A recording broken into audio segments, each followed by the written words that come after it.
Hello বন্ধুরা, আজকে আমরা বানাতে যাচ্ছি রুই মাছের কষানি আর ভাত। এখানে টমেটো পেঁয়াজে অলরেডি পেস্টটা বানাচ্ছি, সব দেওয়া হয়ে গেছে। আর এদিকে পটল ফ্রাইটাও রেডি হয়ে গেছে। এদিকে পেস্টে হালকা করে দিয়ে দেবো লবণ দেওয়ার পর মাখিয়ে নেব।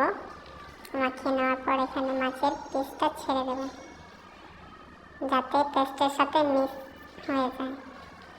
তো বন্ধুরা, এখানে ভালো করে মাছটা পেস্টের সাথে মিলিয়ে নেব। আপনারা যদি চান বন্ধুরা, তো বাড়িতেও এটা ট্রাই করতে পারেন।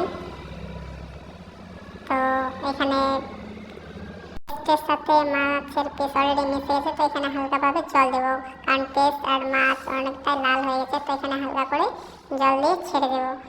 তো বন্ধুরা দেখতে পাচ্ছেন একদম আমাদের মাছের কষানি একদম পুরোভাবে একদম রেডি হয়ে গেছে।